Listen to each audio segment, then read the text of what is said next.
Hey everybody, Corey from Aquarium Co-op. Today we're at Blue Ridge Breeders. Yeah. And we've got Blake here.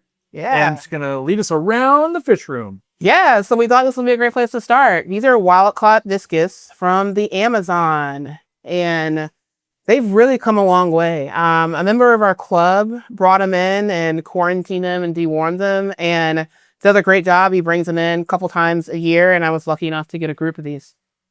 I see you're keeping them. Are those the dwarf hatchets? They are, straight from Dan Fish. Dwarf hatchets. There's a couple of pencil fish, just standard pencil fish in here as well. The challenge I had in stocking this and the kind of a quibble we had is what's the focus of the tank? My background is aquascaping. I love the plants of it, but these are wild-caught Discus. And I wanted them to be the focal point. And so down to I didn't even want black Corydoras in this tank. We accidentally had Plecos breed and I'm torn up about it because I feel like every time I see one, it's pulling my eye away from a Discus. And so, yeah, these are spectacular. Oh, you got a little fry in there at the back. Yeah. They're really, really taking off in here.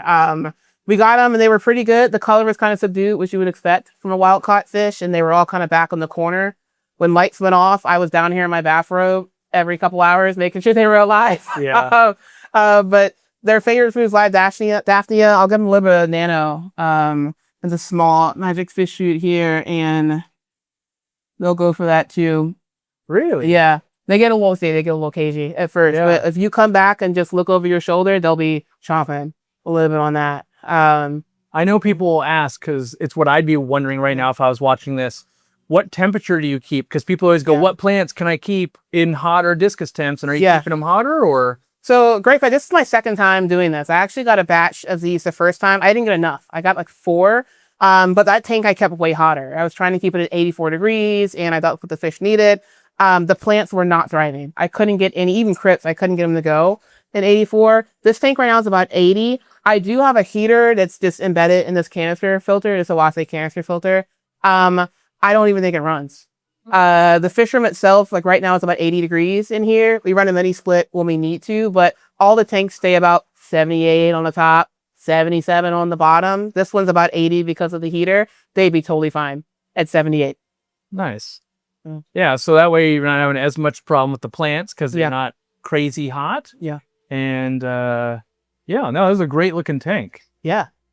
Thank you. Yeah, it took some time. This one actually went through a retrofit. So, I know sometimes when I'm watching, I'm looking at Aquascape and I see them do it right the first time. I have done more Aquascapes wrong the first time. And I always have fish in them. I always have plants and I don't want to tear them all the way down, but I want them to look better. Something that we kind of came up with, we take all the stuff out, all the existing substrate we leave. I just pushed it in the back. I pushed it straight in the back. All that great bacteria, all of that surface area stays. It's a wonderful substrate for your plants. It's better than what you could buy off the shelf. Used aquarium gravel is kind of the hack of the hobby. We push it to the back. We call it a house mix up front. It's all of our old gravel out of tanks, and we mix it into one thing, and it's kind of a house mix, as you would say. And that becomes a new forefront in there. But that's how I got to Escape. I just wasn't happy with it. I didn't have a perfect piece of driftwood. This is 3 to 4 pieces of driftwood that without the plants, I thought looked really wonky. Didn't love it.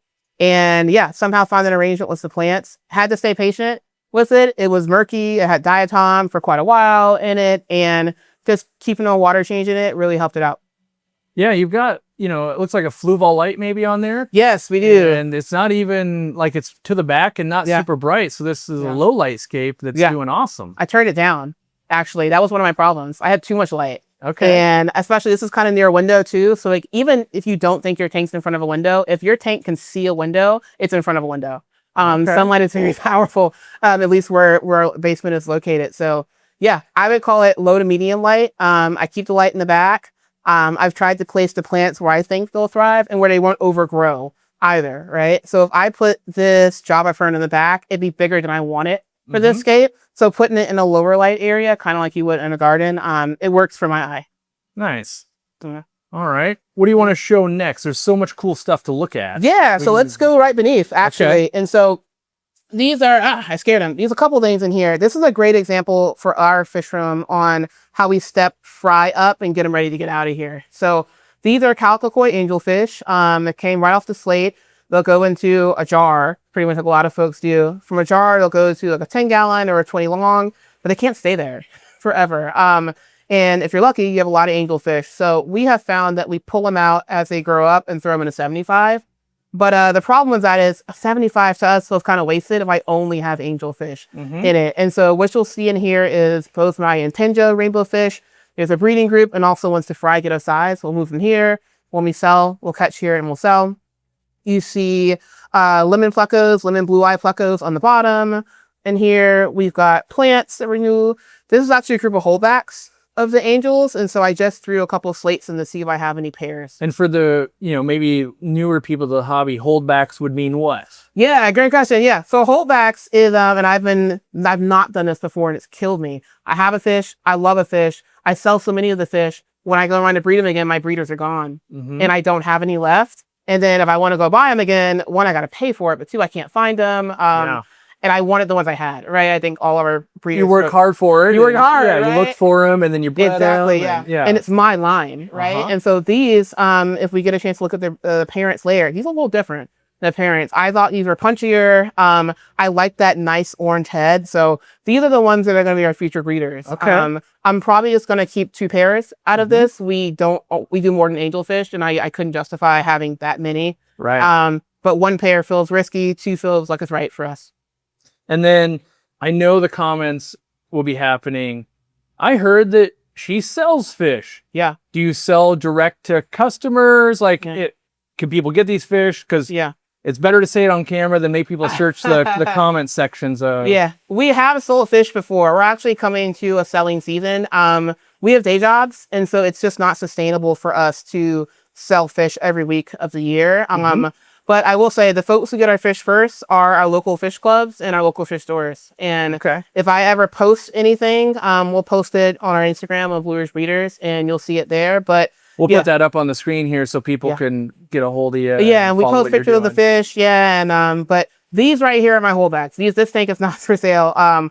But if you're in the Virginia area, we sell the clubs every month. We're selling in a club. Nice. Yeah, there's the adults, or where do we want to move next? There's so much to see. Yeah, there is. Amazing. Yeah, so let's move over on this side actually. Okay. And so when we were designing our fish room, we hadn't moved here yet actually. And I can show you some pictures and put them on the screen. This was empty. It was all cinder blocks. There was no sheet wall up. Like the rafters for the first floor were above us. There was nothing here, and so we could kind of do anything we wanted, but we know what kind of shape tanks we liked. We had a couple fish rooms before this, just iterations. And I know for breeding and for growing out, we like 40 breeders, we like 20 longs, we like 20 highs. And the way the ceiling worked out, we don't mind at this phase in life having 3 stages, right? You are right, Corey. These are my favorite. In the middle, you are not wrong about that. Anything we have up here is nice to look at, but we don't have to go in here often. And so I don't have Corys, for example, that are breeding. I can't imagine a worse thing than getting up here and you have a eggs. rad leopard frog Pleco right next to. Yeah, we do. So that could be up here, but this side is the production side of the fish room. We'll look at the rest, and there's different kind of needs we have in the fish room, but this is where we make a lot of stuff over here. Yeah. Yeah, there's a lot of fish like this. As I was saying, I think this is the most Amica splendens in one place I've ever seen. Yeah. And like, they'll there's attack hundreds. this magic fish shoot too. I mean, they would attack anything, but they love it. Yeah. Yeah. Yeah. This food is especially helpful for a tank with live bears in it, because what you're seeing is cool. If I look in this back corner, like, I mean, Ghanaians have pretty big babies, right? That's a baby. And it's never going to stand a chance with a pellet. It just isn't, right? And so I'll even pull the lid off sometimes and just give it a nice wide spray. Although it is fun to watch them like, eat all in a corner. It's probably better if we'll take the lid off a little bit. And just watching it cascade down, it stays in the column just like brine shrimp would. It's actually pretty crazy. You guys do brine shrimp though as well. I saw hatcheries over here going. So. We do. When these first came out, we got 2 of them. And before we got them, I was a total skeptic. I was like, man, I had my water bottles. I had kind of the wire on it. And actually, the day we switched over, I picked up the brine ship and it just fell apart in my hand. Wow. My old water bottle brine ship thing Perfect fell timing, apart. apparently. Yeah, perfect timing. It's kind of one of those things when you take it apart, it breaks, right? Yeah. So these have been instrumental for us. I can kind of use this to demonstrate one of the best things I like about this fish room is we have a central air loop going around the entire thing. And so I never wanted to be without air. In our old fish room, we had 2 outlets and I had about like 8 Tetra Whisper pumps going and I had a bajillion valves. And when it got cold outside, I had to go around and turn up air here and turn it down there. And when one day I would come home and there was no air and one of my valves got disconnected and it was just too stressful to not have air. We have 3 pumps in this fish room. I don't bleed anything off. I know someone's going to ask. I've never had a problem with having too much air. This is 1-inch PVC. And I started to do 3/4 and it's such a marginal increase and no additional labor to do 1 inch. But right down here, you see the 1-inch outlet. This is being fed from our central loop. And I've got these valves. You can get these from the co-op. I think I did get these from the co-op. Yeah. Actually, it's actually a really good price. It's getting them in bulk. Getting them in 5 is just pretty good too. But yeah, this is our brine shrimp. When we're being good, we're running 2 at a time. Right. Right now, we know we're going to be busy this weekend with the auction, so we only have 1 going right now. I think I have my brine shrimp that I think I actually learned from I learned from Dan's Fish. I don't think the light is necessary. Yeah.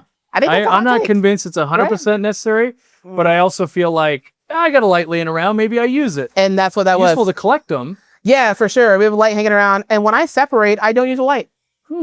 I turn off the air and I let them settle. Do you? So I see you're feeding the air from the bottom. Yeah. You must prefer that than coming through the top. I do. I've done it from the top and I bump them. I walk by them. I come by and the airline's kind of sitting right here and not perfectly at the bottom. Right. Yep. And yeah, one day I think I saw Dean when he was feeding his. He had a little hose at the bottom and I was like, I'm just going to feed my air from the bottom. That's how I did my old water bottle system as well. It was fed from the bottom. So I kept it.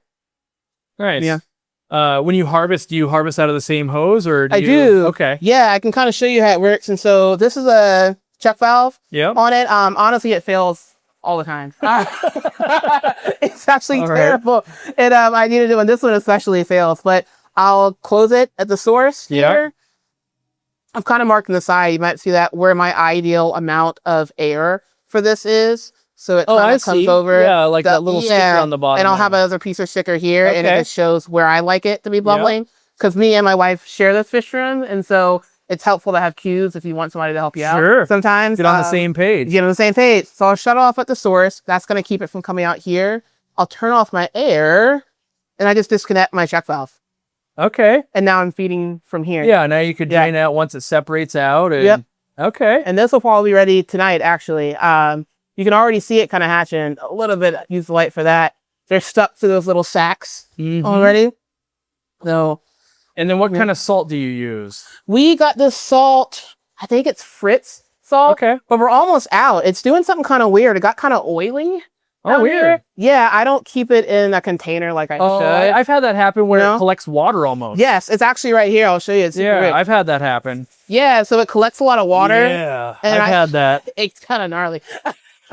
Yeah, I went back to a bag after I had that because it's some, I don't know.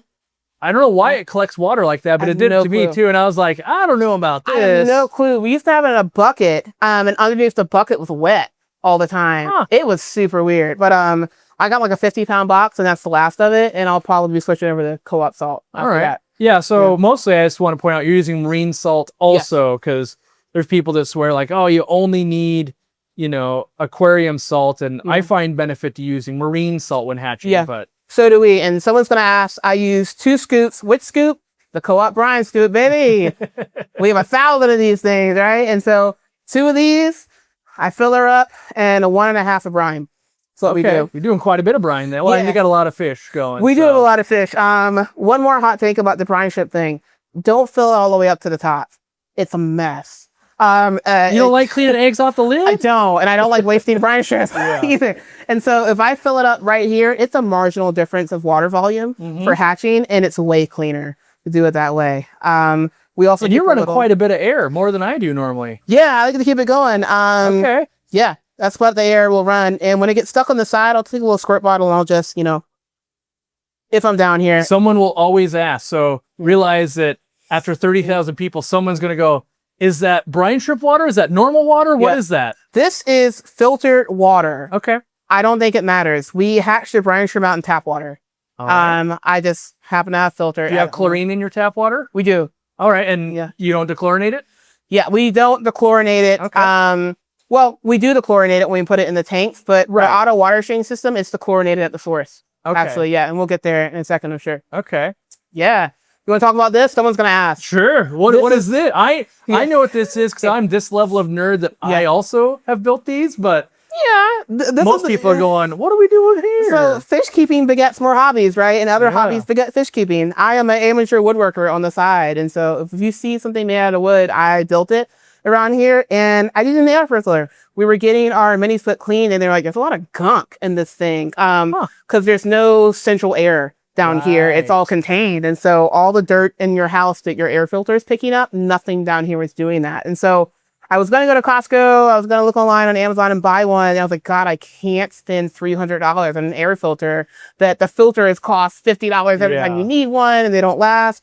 I just went online and like DIY air filter and I just built one. When you watch the videos, it's crazy. Like, shouldn't I be using MERV 13? And they prove that the air volume just works better than using a HEPA filter. Cheap filters. Yeah. Use cheap filters. I got these from a big box store and it was buy two, get two free. I got this $30 on filters and the whole thing probably cost, this was $40, less than $100 to start. And all the maintenance I have to do is I built these little tabs. I just take them off and I put them on. It's much nicer than the ones I built. The ones I build basically use tape to hold it together, and like I knew you were coming, and I use like the 4-inch big ones. Yeah, I knew you were coming, and one day I came by when it was just tape, and I hit it, and she just kind of got weak at the knees, and I was like, I'm just gonna build one out of wood. Yeah. We can transition to these 20 longs actually. You want to see so. Oh yeah, I didn't realize this whole rack is 20 longs. Yeah, 40 beers on this side. Yep, and 20 highs behind us. Yeah, so this is getting in some breeding groups here. These are really special. These are Pseudomugil luminatus. They are from Gary Lang. Yeah. So those, we'll probably make a couple of those for the auction. These, we got the eggs from Gary Lang. Only had, I want to say 18 eggs. So it was critical that we make sure those raised up. And we did that. These are similar rainbow fish, kind of similar body type, Gertrude Eru 4s. Yep. Got these from Dan's Fish as well.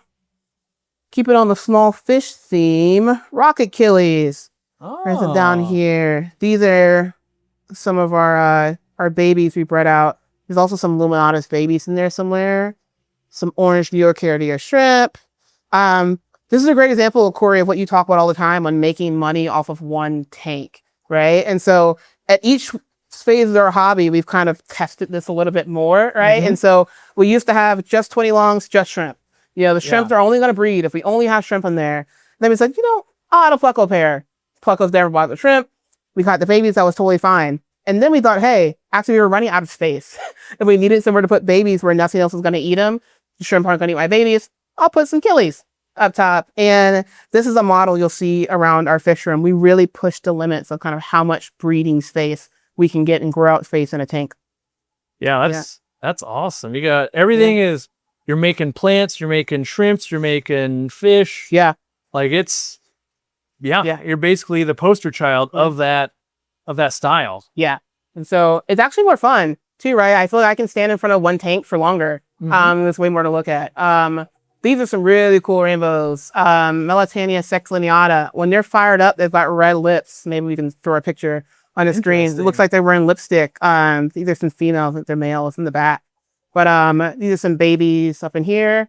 The mop style we use, yarn and on cork style. I know you sell a 3D printed one, which is super cool. I happen to have bought 100 pack of corks, and so I'm not in need yet. You got a lifetime supply of corks. A lifetime supply of corks and mops, right? Change your mops out when they get ratty. This one needs to be replaced, right? So I'm talking to myself here. But we love rainbow fish. I find that the height of the mop matters.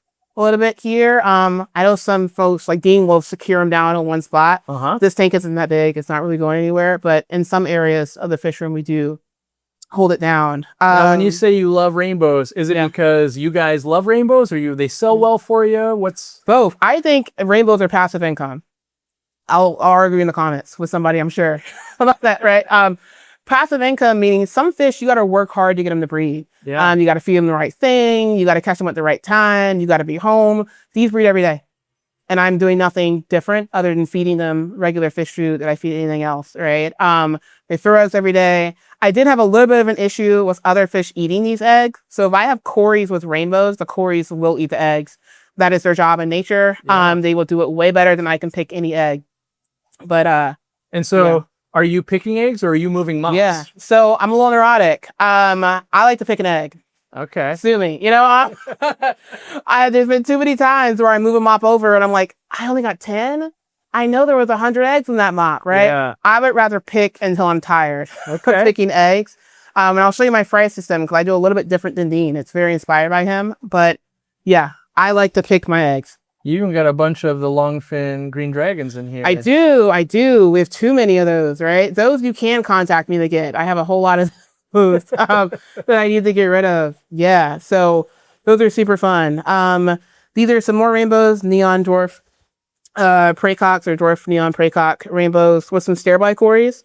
What we do for cories, again, talking about a holdback group, when we get to the point where they're stopping to produce, we move them.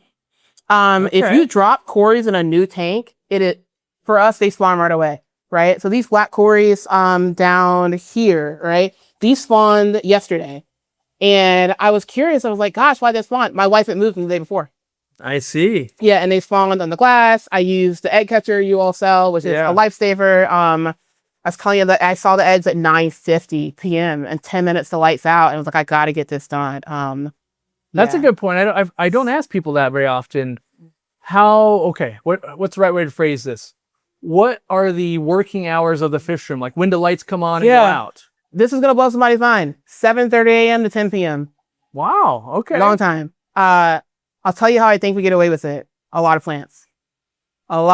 We change water pretty regularly. Like you can see we kind of mark on the tank. Everybody's getting a change at least once every 2 weeks, more often than that. Yeah, keeping it stable and keeping it overstocked has helped us quite a bit. Do you run into a lot of algae or no? No, the worst algae we get is blackbeard algae, and that's our fault because I think something was the airflow changing, and when the seasons change and the temperature kind of ups and downs, we tend to get an uptick of it, but we rarely have algae here.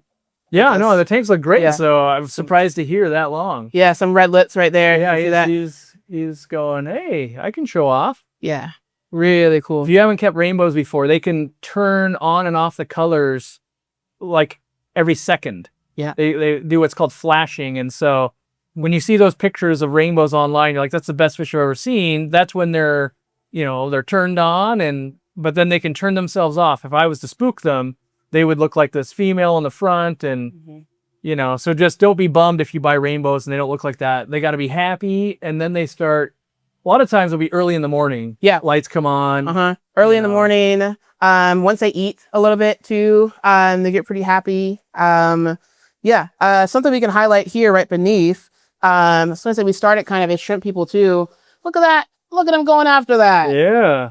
It's like, they love it. And an issue we kind of had, we have softish water on here, so there just aren't a ton of minerals already in our water. And we occasionally would have kind of a molting issue with some of our shrimp. And so I had considered kind of how to get some more calcium into their diet, but we're talking earlier like Madder Shell and Wonder Shell. I knew I wasn't going to commit to dosing something every day. And so when this product came out, jumped on it, super easy. I threw these in this morning, right? And so immediately they take after it. There's some more red shrimp over here going after it too. Plecos will nibble on it as well. I haven't found it to foul of the water. It's pretty safe. It's hard. I put multiple in. Sometimes. I definitely tested way overdoing it to make sure that people wouldn't have that. I can't guarantee. I mean, you could put a whole bag in and then but I definitely have been pretty liberal with them to test that out myself. Yeah. Someone's going to ask, this is a subswasher tank. I don't know that you can get it online. Not really. It's real, like it's slow to propagate in mass quantities. So yeah, I find when you get it, it doesn't look like this. Don't touch it. We like put a mound in there and let it kind of grow. That's how it gets that nice kind of, you can see in here, this like bouncy look here. It doesn't look like that when you buy it from the fish store. Yeah, because you get just this little, I think they're growing some of it immersed, and they want to fluff it up to make it go further. Yeah. So this is kind of how it looks. Like the way it looks, we just put this in there a little ratty kind of. Yeah. But if you leave it, like it'll find its right way. Interesting here. There is a pair of long fin blue white plecos somewhere in here. I pulled this pair because they had the longest, most beautiful fins I've ever seen. It turns out the long fins are kind of called veil-tailed, I think. They are less prolific. Oh. And I didn't realize that until Andrew Blumhin, who's in our club, gave a talk about plecogenetics. And he did some testing and he did some research, and they're less prolific. So I'll probably get a less beautiful pair, actually, and swap them out just to get some more production. These caves are plant spikes. Yeah. The terracotta plant spikes. And the one to the left, I think I got from like plecocaves.com. Yeah. The split cave seems cool. It is cool. I don't think you need it. A baster squirting them out seems to work just as good as splitting a cave open. I got a zip tie around that one. It never lines up perfectly. Each one has to go to its respective half too, so you can't mix and match them. One of those like great on paper, but in practice, it's kind of more of a pain in the butt. Yeah, it was kind of a pain, but it looks cool at least. This is a really neat tank right here. We have Corydoras fastatus just colony breeding in here. And if you look on top of the slate, there are some babies on top of there. Oh man, I don't know if I'll be able to get that. We might have to get them. There's an egg on the glass over here too. We'll to get that. Yeah, a little big female right there probably on the leaf. This tank is a great example of stop trying so hard.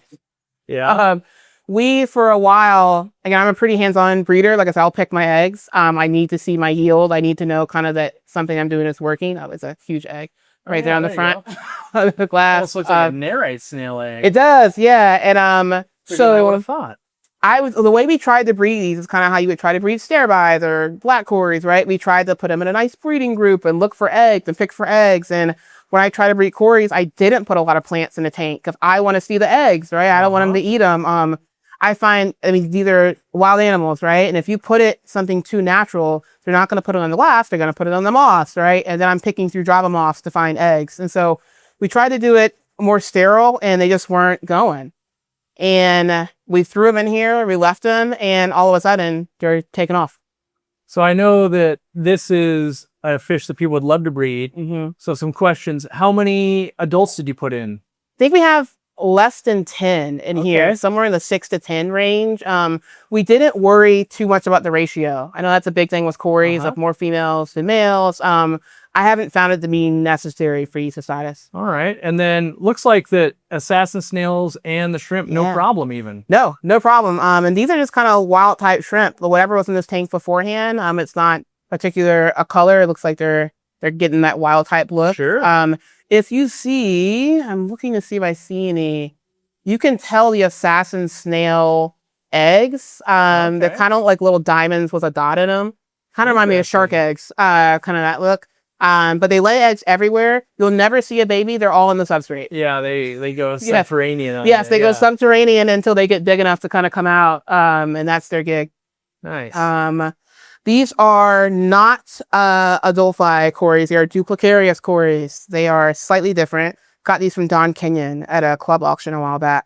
I know Lala says they breed a little bit every day. That's probably true. Don't check every day, to be honest. When I see an egg on the glass, I know there's some in the mop on that one. Okay.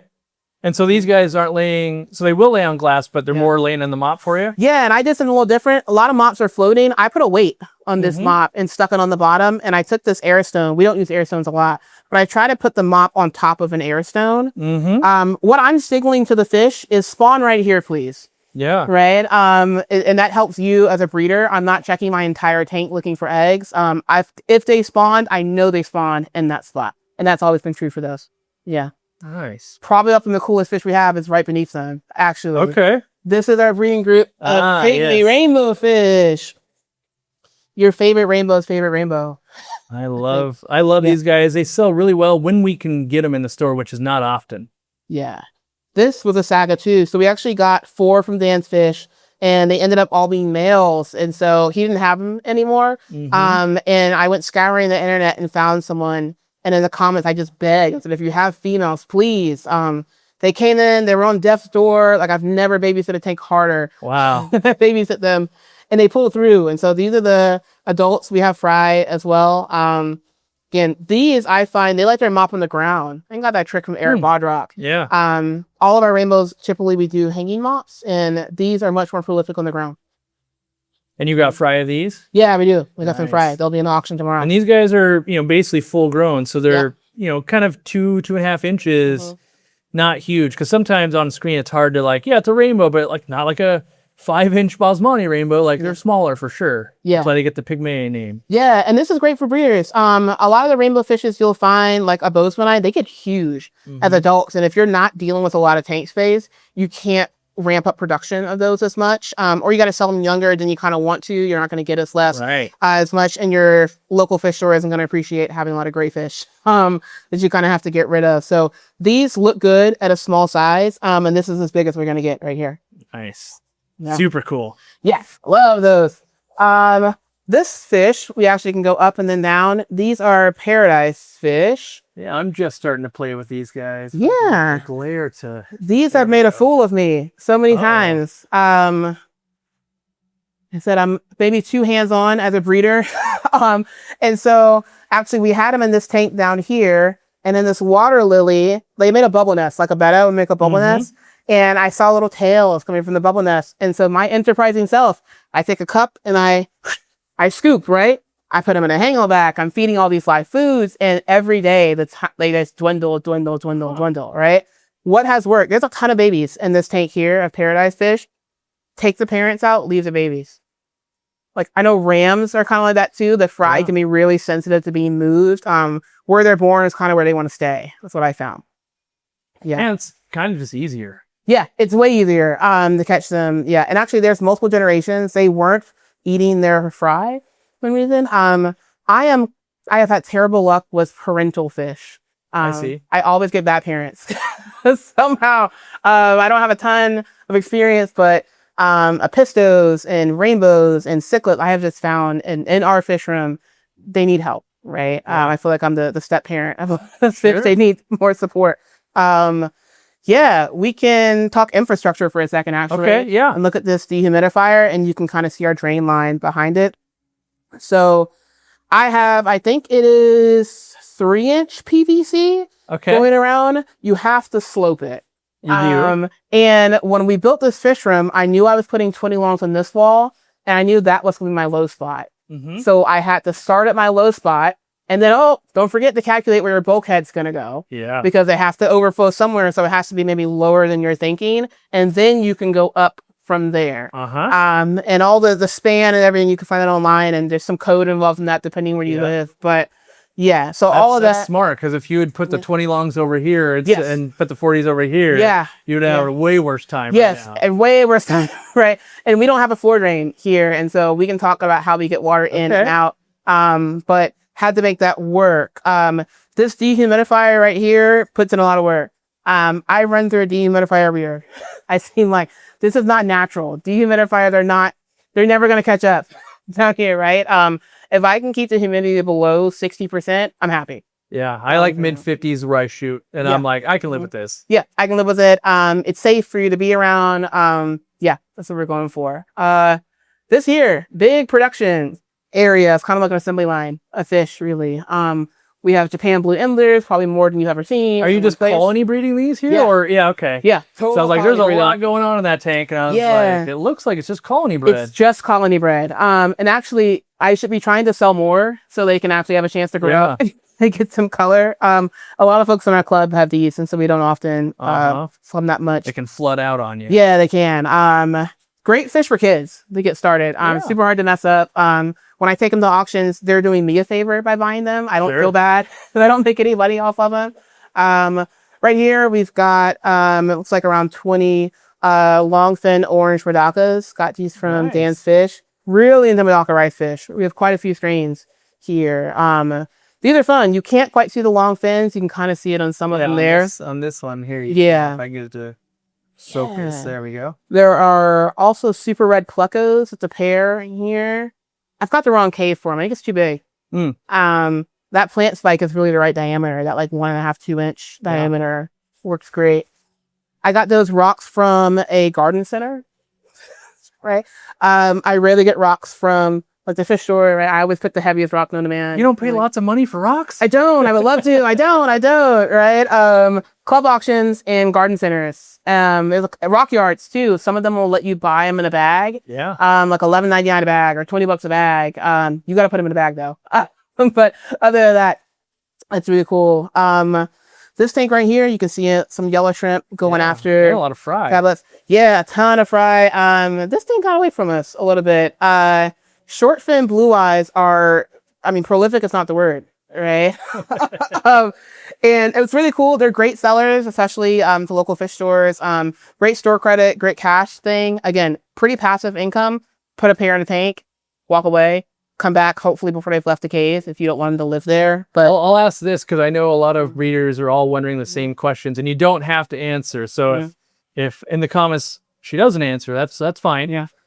Are there any fish that you can reveal? Like, here's how much I get when I sell it to a store, or it's like, well, we got things worked out with different stores. I can't really mention. No, yeah, and so we've actually raised our prices a little bit recently, right? So we always try to be within like a third of where the fish store is going to get it, right? And that will change by your fish store. Some fish stores, they can get $6 for that fish. Others, I'm selling online, I got to sell at $5 because someone's getting there. So we try to be there. And for a Pleco, I think we're doing these at, I can't remember, maybe like $1 for these like lemons because we have so many, maybe $1.50, $2 each. And at what size roughly? Wholesale, probably, I try to get them on an inch and a half, right? I try to get them when they stop growing out and start growing this way. That makes sense. That's a good way to put that. That's a good metric for me, right? I don't want anyone to buy a fish from the store and be like, where to go? Sure. Right. I don't want anyone to have to hold onto it for too long. Shrimp, I think we're also doing in the, I think $1.75 range, somewhere around there. Specialty guppies that we have, we'll try to do, I think around $3 for guppies. Some Corys like $6 wholesale. We had to work our way up to that. And we had to show our quality. Sure. There, we did not start at $6 a Cory. I think I started at like $1.50 doing pepper Corys.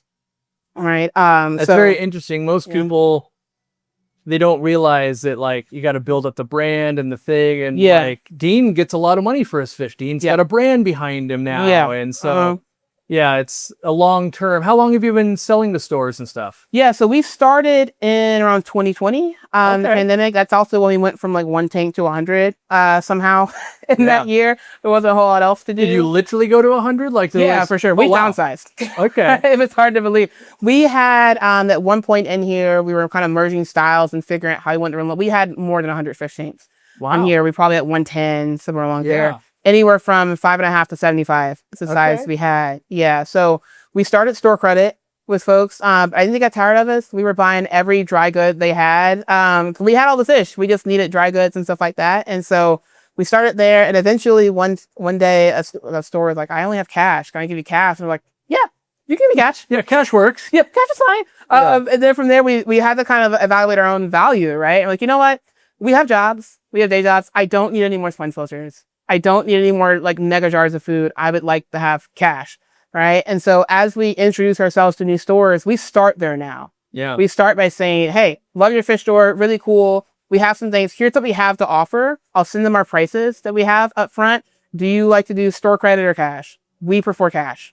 And then depending on the store, if they can't do cash and they have something you want that may work for you, right? Where we are right now, cash is kind of where we're at. Yeah.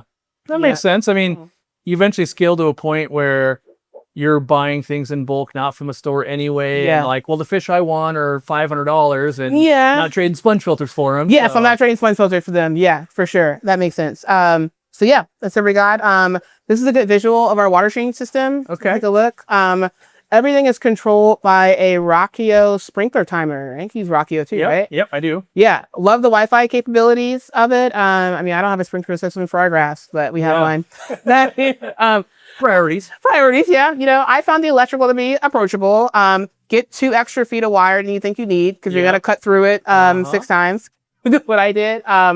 But my wife likes to be really hands-on with the tanks, and I want it to be Dean level about it. I want it to be, don't even touch it. Like I roll over at bed at night and I'm like, God, maybe I'll water change that, right? I want it to be that. So that's where the automation and the sprinkler system comes in. Yeah. She wanted to say, I don't want to do, I want to do a manual if I want to. If I want to just do this one tank, I just want to do this one tank, right? If I want to run this one for 10 minutes and that one for 15 minutes, I want to do that too, right? Sure. One regret I use 1/4-inch RO, like refrigerator tubing. You could do airline. It does stick in this hole. I think it's not meant for that. Yeah. So I would have gone bigger, right? I'm kind of forced to do one tank at a time. I could do multiple, but this one's going to get more than that one, and it's coming out so slow. Doesn't really work super well for the amount of tanks we have. The way, you know, you've probably seen my videos, but we do 3/4-inch line, and then we come to these. Yeah. So that keeps enough pressure that it's more even. Yeah. And we find that somewhere between like 12 and 18 on at the same time is the right number for that size of piping and our water pressure, which all of those things matter when you're trying to figure it out. So one rack can be different than another. And we also try to keep it to one level. Yeah. So it's not like, because these ones being lower will get water faster than this one. And but same at the store, we do it by level, and that works out pretty well for us. Yep, it works out. Our water's coming pretty far, so it's all the way from the other room, and that's another reason 1/4-inch doesn't work out. Dean can get away with it. He has a small but mighty fish room, right? We're probably going 75 feet between here and the faucet, and so it comes out really hard when you do one tank, but when you're doing 5, it's kind of trickling. Yeah. A little too much work. Up here, we have our one and only angelfish pair. These are sold to us as Calico koi angelfish. Pretty neat.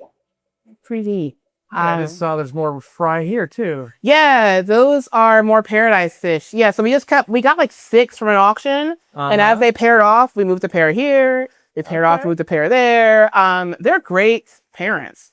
Like I said, I didn't expect that, and I killed a lot of fry because I was. So I see the reflection. The parents are still in there. Yeah, the parents are in there, and you can feel the fry. I'm feeling more like I can do this now. Yeah, for sure. I would say if you are kind of a neurotic breeder like me, I will self-admit, every once in a while, pick something you don't mind messing up, right, and just let it go and see how it does.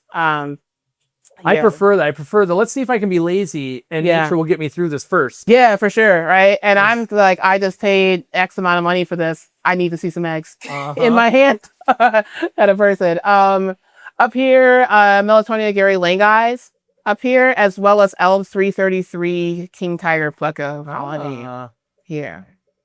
Now, the group of them though.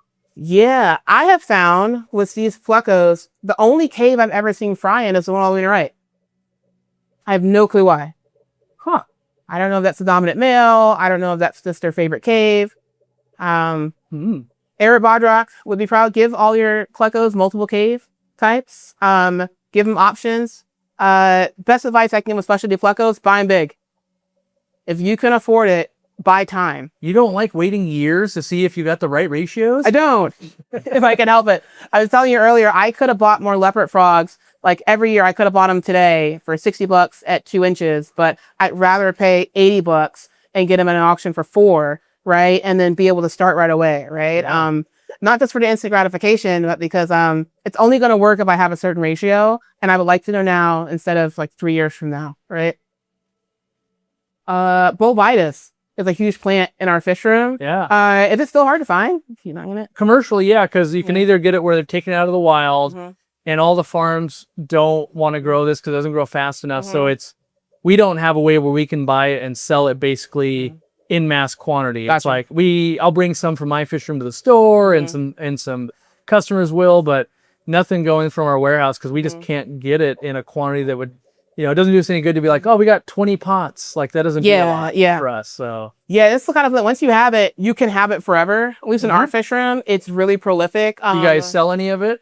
Yeah, they buy fish and stuff. Yeah, well, we sell it at auctions. It's one of those things where, man, I have to get rid of it. Like, it's such a big plant, I can't keep it in all my tanks, right? You hit that critical mass where it's like, okay, we're running out of room. Yeah, and so if you see it repeated, it's because we just had a lot. We'll look at a show tank in a little bit that used to be full of it, and it just got messy. It was just too much. I couldn't tame it.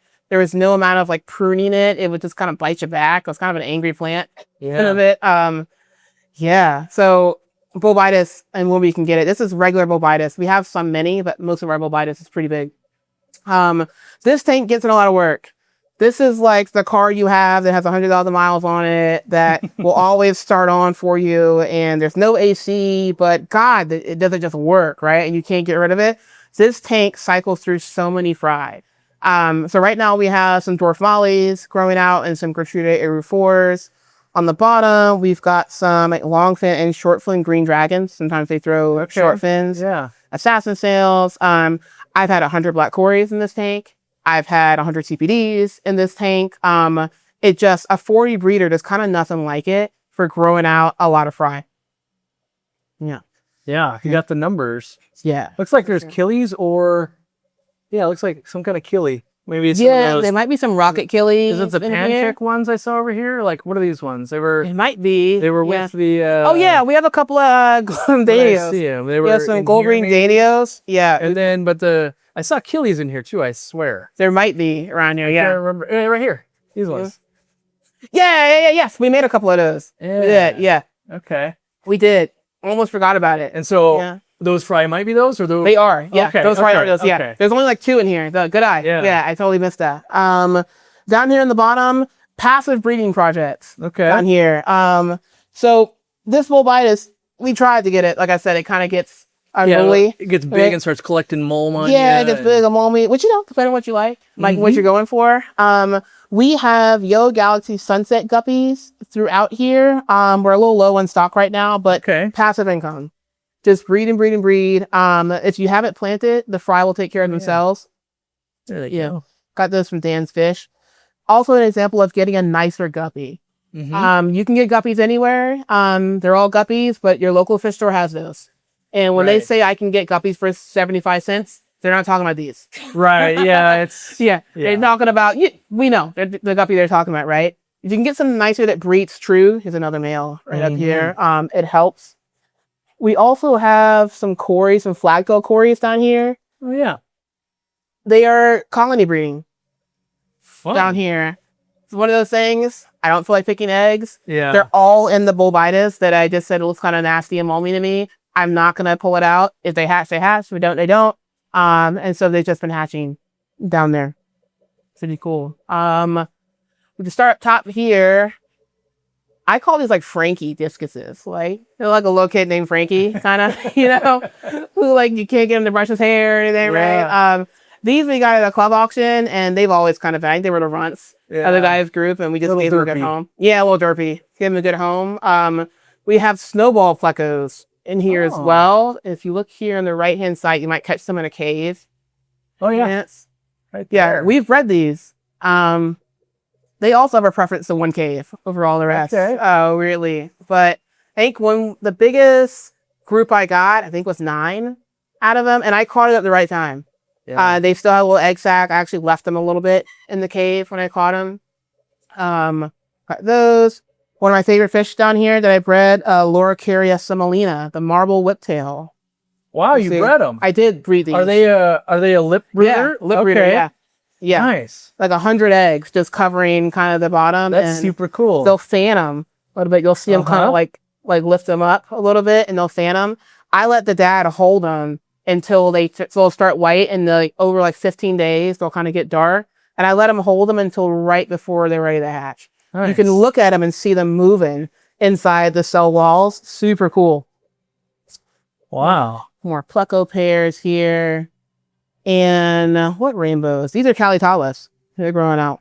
Oh, I'm jealous. Here. I want a big group of Calitawas still. Yeah, they're stunning. We'll show you a group in a second.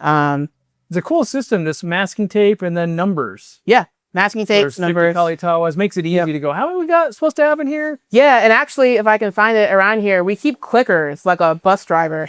Right here. So as you catch it, as you're catching fish, right? It helps, especially when you want to try to sell something, right? I hate telling a store, yeah, I have 50 of those and I had 48, right? And sometimes you can't help it, right? But as much as you can, if you're already catching them, count them, right? You can help it. Talk about that a little bit. So you sell to stores. Is there, being that you have day jobs, do you only bring fish in on the weekend? Is it after work? How does that process go for you? Yeah, we try to do it on the weekend. We were at a point where we were doing every 2 weeks. We were driving an hour and a half in one direction or another trying to sell fish. It was great for the money. It was too much, I think. And when you're selling that many fish and you create the expectation that every 2 weeks I'll have another 200 fish for you, when you're done with that, you better be going home and picking eggs.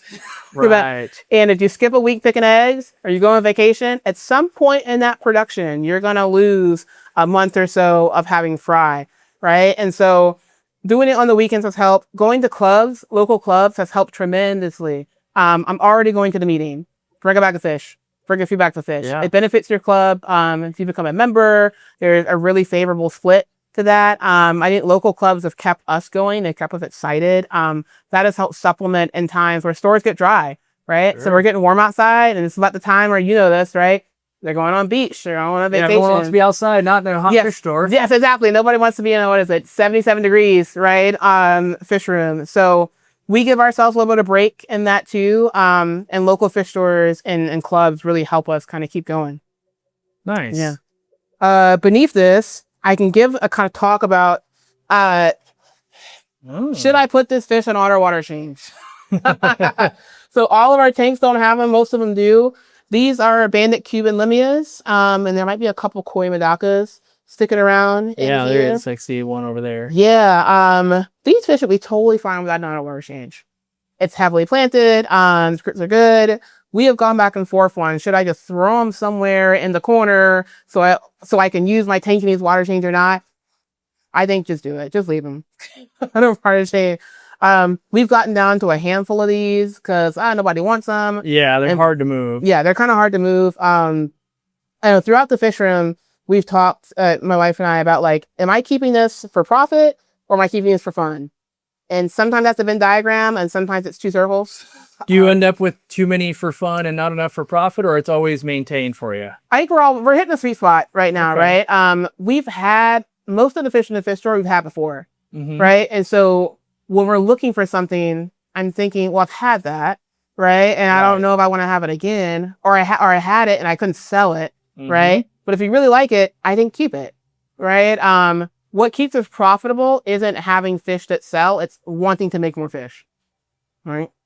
I'm seeing some of those albino schultzi. Yeah, super cool here. So we've only ever had black cories. And one day, I had a huge biblical level spawn, right? Like 100+ eggs, and they're all over the tank. And when they hatched, I was like, do some of these look kind of white to you? And they were. They've thrown albinos. They're not albino cories in the traditional sense, or osteogastus or whatever they are now, right? These came from black cories. Interesting. Yeah. So happy to talk more in the comments. But if somebody knows more in the comments about why that is, I'd love to know. These have not bred the albinos, so I don't know if they're sterile and they can't breed. The power of a crypt. I know you're a big proponent of crypts. I love crypts. Here, can't mess it up.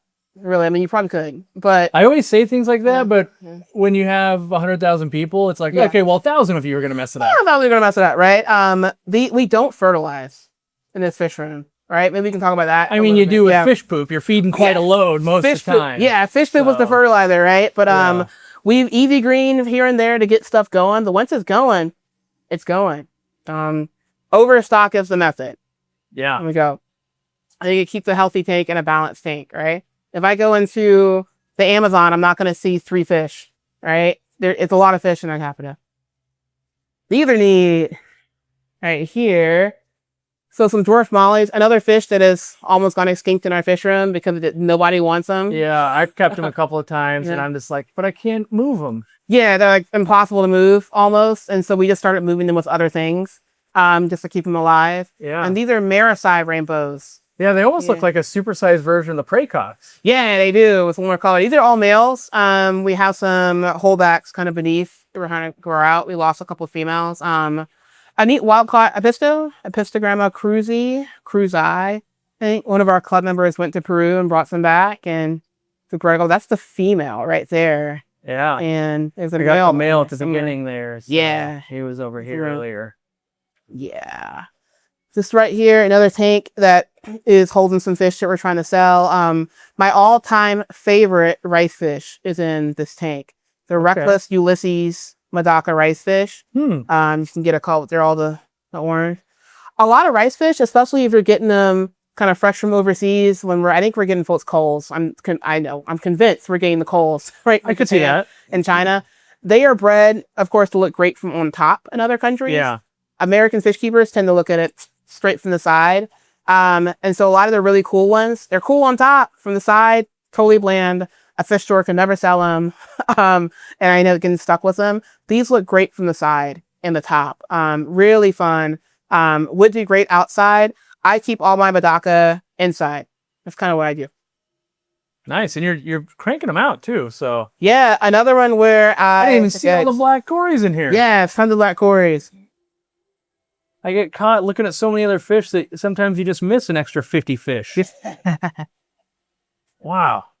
Yeah, super neat. Well, actually, no, I missed 27. Yeah, 27. At one point, there were 27. Yeah, the still 27 in there. Yeah. Beneath here, yellow tiger, king cobra guppies. Who names these things? You know? Yeah, you put an extra name on it, might be different. Someone will buy it. Yeah. So these are really, really prolific. These guppies change what we charge for guppies. Okay. In what way? Tell that story. Yeah, so we were keeping guppies that were like, yeah, they're cool. They're Dumbo ears. There's that club auctions. They're like in-lure type guppies. But they weren't special, right? And everybody had them. And so not to kind of create a sense of like create some hype, we'll make more money, but like I think folks want to keep something they haven't seen before. I think that's 100% true. Right? And where we try to specialize is like, let me do the legwork of procurement to go find a guppy I haven't seen in everyone's fish room in my club yet, right? And when I do that, and when a store sees that, and when I give them to them, as Dan would say, fat and sassy, right? They'll give me $3 for a guppy, right? But if I'm giving them a silver fish, right? They're not. Yeah, that's $1 store credit, right? And so keeping different and higher end guppy strains has helped us a lot. I don't even think these cost, I want to say maybe like $40 for a pair or a trio. We have sold well over probably $500. Wow. For guppies. Easy, right? Super low maintenance. Going after fish food out of squeeze bottle, right? It doesn't get any easier than doing that. Yeah, just colony breeding for you. Yeah. Yeah, pepper cories. I've had the same strain for 6 years, I want to say. And every time I think I don't have any more, I see a little baby, and they just keep on going that way. Nice. Yeah, I should say all of our tanks have air at a minimum. They all have air. I used to be a huge hangleback person. I felt like I needed to see it working, right? At a hangleback, you see the water moving, you think it's working, right? I remember thinking when the power went out, I was like, we had so many tanks, and I was like, or we had too many tanks and not enough outlets in a 1-bedroom apartment. And I was like, So air, we started moving everything in the air. And it's worked great, right? We have some air filters in here. They work great. The uplifts work great. There's one up here as well too. So yeah, we are air folks. You have a power outage planned for here, or is it just ride out the storm? You know, I have a crazy storm chaser story. Okay. Right? So you watch storm chasers and like, God, why don't they get out of that house? Why are they sitting there holding the couch, right? We had a crazy snowstorm 4 years ago, and we had just moved in. The tanks were pretty fresh and new. We had a central air loop, and we had everything clocked and timer, so we thought we were ready. We lost power for 4 days. Yeah, I had that. And it was one of those things where you don't know when it's coming back on. I had one movie downloaded to my laptop, and I'm just watching it over and over and over again.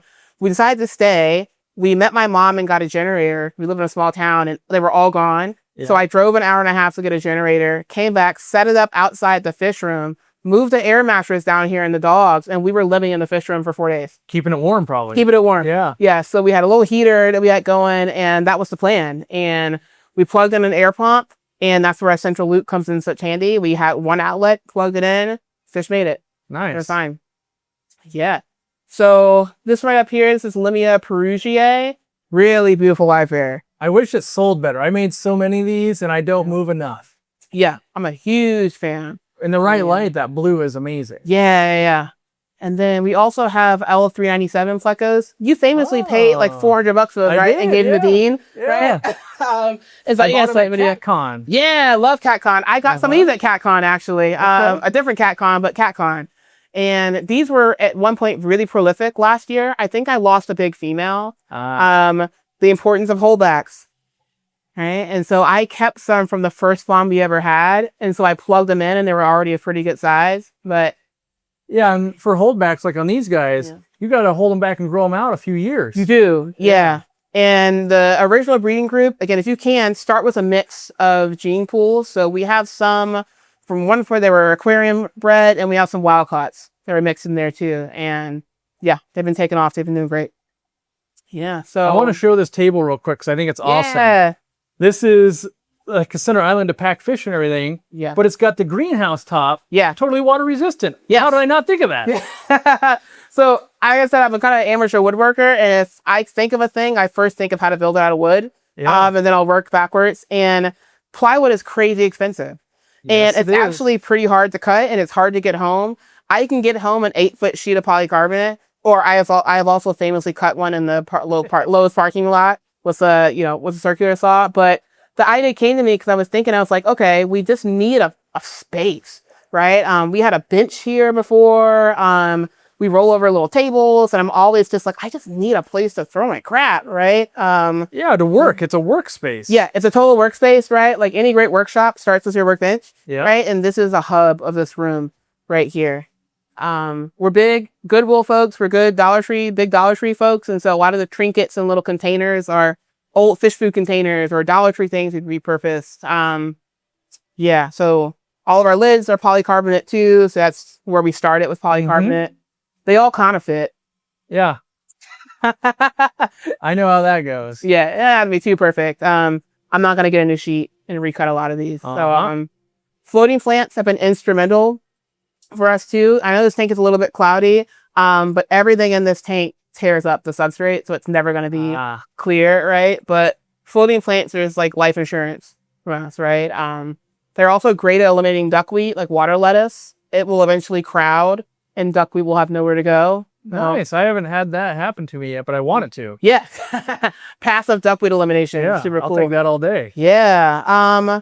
We have African mud skippers. Here's one right here on the side. These are two in here. They're really big. Like he's he or she is a big boy.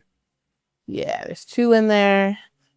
And I'm guessing this is the fun fish and not like fun fish. Yeah. Again, or are you breeding them? Have you bred them? We haven't bred them. Okay. No. There's a second one right there. I don't know if you can see it. Looks like a piece of driftwood. They blend in so much. Yeah.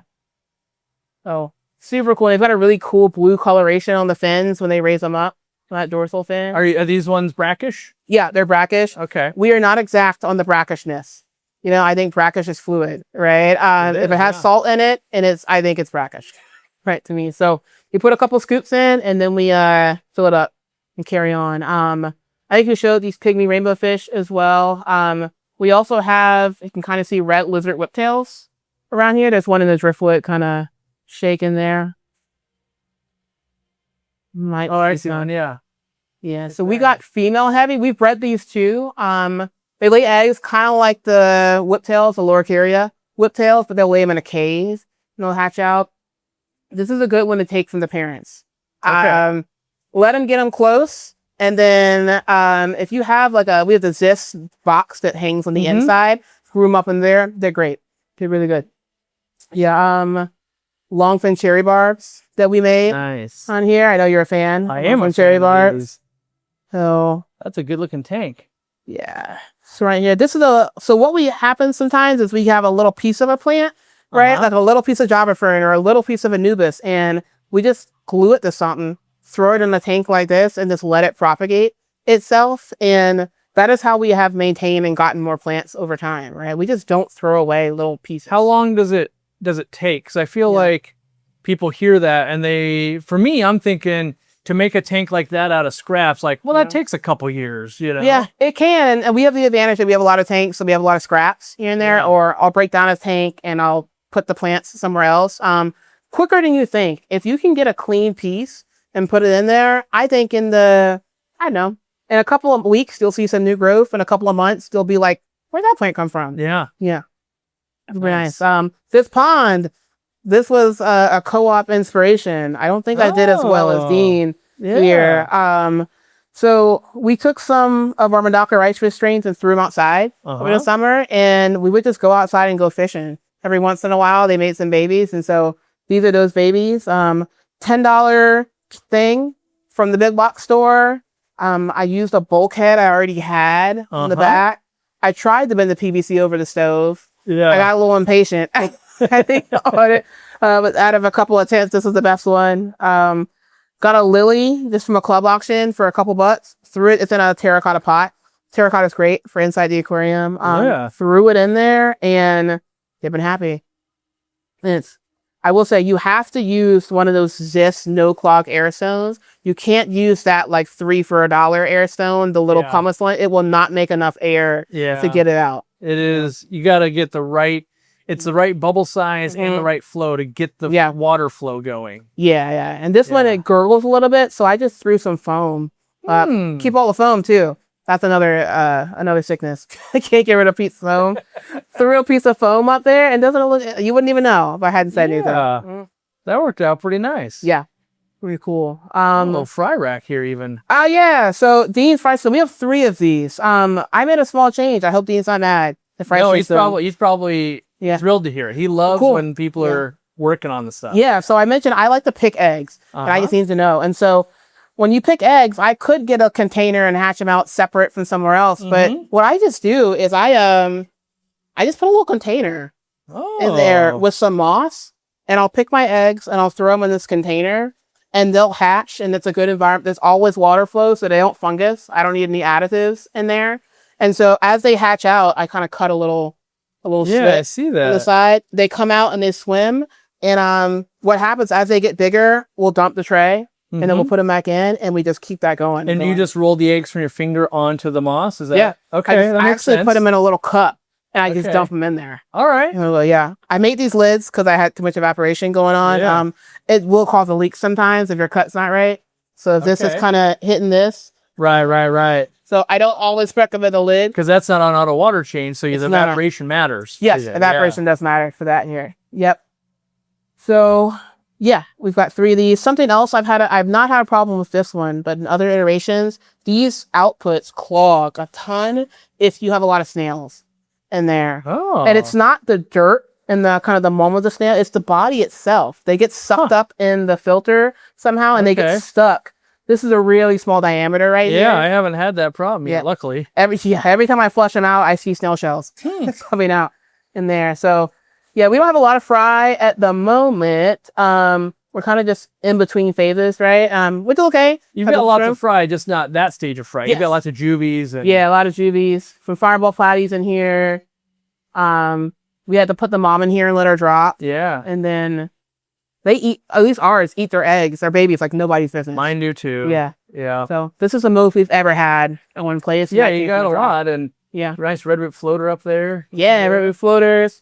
All of our lights are shop lights that we get. Aquarium lights are great. At the scale we had, couldn't make it work. And so each one of these 2 levels, it's in 2 8-foot lights. Okay. I did not plan the lengths. I got so lucky. This ended up being around like 16 feet or so was this 40 breeders. But and I also never thought about where I was going to hang them either. You got to get lucky sometimes, right? And so they ended up sliding right in here. They're a little too bright for me, so actually they're facing the wall. I see that, right? And it's enough residual light to still grow plants, and we don't have algae for the most part. It also will light some of the lower parts of your tank because it bounces off the wall. Yeah, it sure does. Yeah, that's cool. Yeah, it's super cool. We grow plants out of the aquarium too. Do that whole thing. We're big gardeners, and so we can't help but have some green where we look. Here's another show tank right here. How about? It was an unlikely pairing. Say I would agree. Yeah, so we started with 4 Amazon puffers that we got from a club auction, and the tank was just not, it was kind of struggling. It wasn't enough mass for a 75 gallon. I didn't know where, I couldn't find any more Amazon puffers, and I was kind of worried. I knew the ones I had were healthy, kind of adding more. And so we said, hey, we made some more fish. Let's add them in. And they've been fine so far. We use your new root tabs on this. Okay. Worked pretty good. I got the swords going, but other than that, we have not had to add fertilizer for this. Is this the only tank? There's Blixa? Yeah, this one, and we have one other small one in there. Club auction find. Nice. One of those things where like you all don't realize how cool this is. Yeah, right? Blixa's not a plant that does well in potted form, even it's grown. Mm-hmm. Yeah. Love Blixa. Had it a couple times off and on, but trying to keep it this time for sure. Yeah. Yeah, we've got more 2 Dean Fry Systems back to back. Yeah, that's how I knew you were making a lot of fish, because 1 Dean system makes a lot of fish. 3 is just, and to have all the trays, like there's stuff going on in all the trays. Like, there's a lot going on in here. Yep. Label your trays too. Like I don't even like drop the eggs and leave and come back. Cause I'll be like, oh my God, was it this one? Was it that one? Right. And then you'll never know. Right. We've had minimal slippage. So every once in a while, some fry get down in the bottom. We'll just keep these. I can figure out what kind of rainbow they once are. you grow them out Once I grow them out. Yeah. And you can put them where they go, or they just kind of live in this tank for the most part. This fireball's looking good down there. Yeah, nice fireballs down there. Some stairby cories as well down here. To the left, another one of our guppy strains, some yellow cobra guppies down there. Another one of the, I would call it a higher end strain we have. This thing here, this little paludarium type thing. I don't know how well you can see it. Is this Java for needleleaf? This is a terrarium plant, actually, that started small. There's some rabbit's foot fern somewhere back there, too. I see it, yeah. No amount of pruning in the world will keep this hydrocotyle. It makes it more luscious, really, right? Because you're telling the plant to do something when you prune it, right? We think we're just saying, I don't want that leaf. What we're saying is get bushier, get bigger, get even more vigorous, right? Fight back. And so, yeah, I started this actually, I made it out of lava rock, and there's a pump in the back. You can't even see it. There's 2 pumps in here, and it water flowed over it. It was cool. I've tried to get rid of it several times because it just got murky and gross. But somehow it's just taken on a new iteration every time. So fun.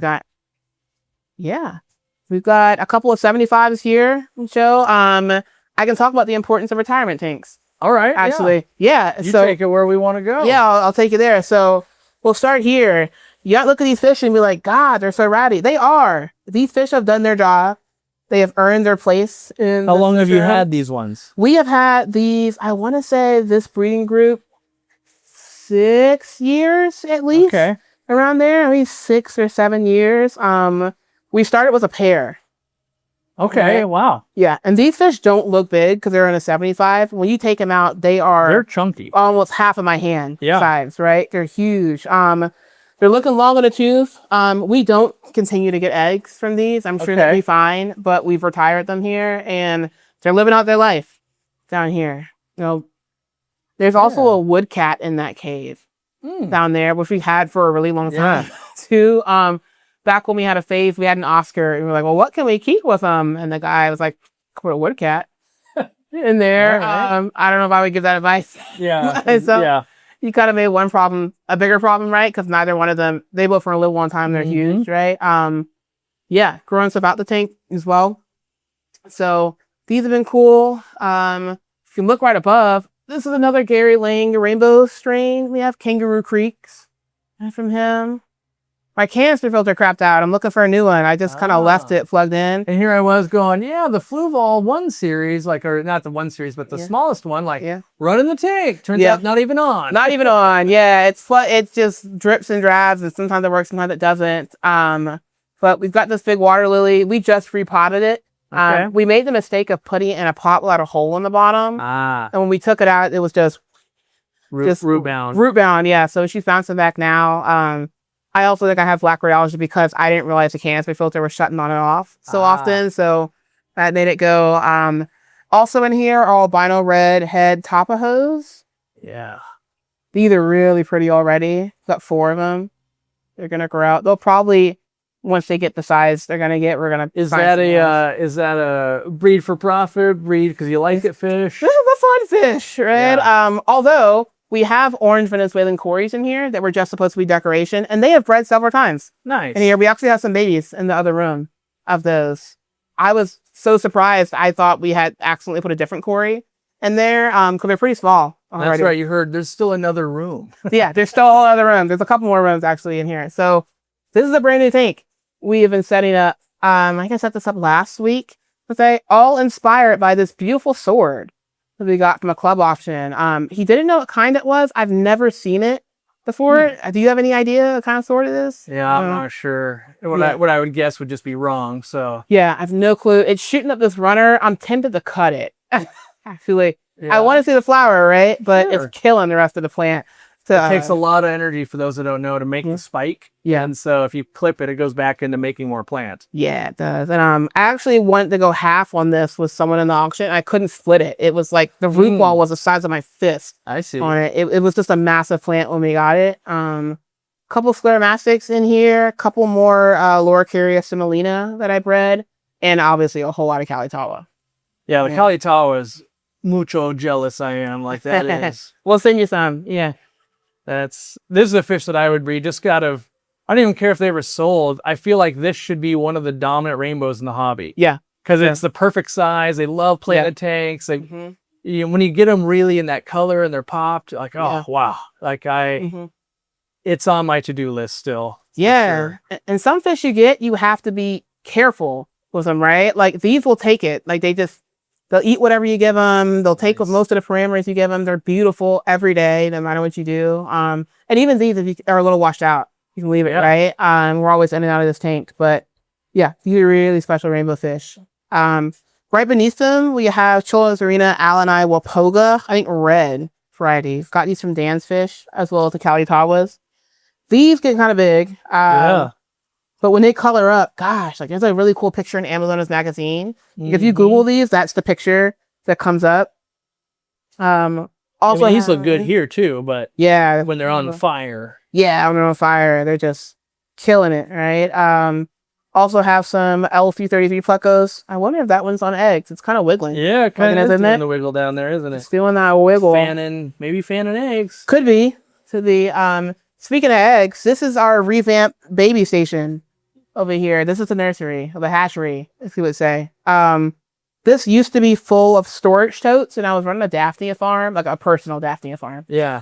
We were not selling Daphnia, really. And we nobody needs that much Daphnia, so we downsized and moved it over to the other room. But instead, we just kind of threw some 10 gallons on here and tried to get some egg scatterers going.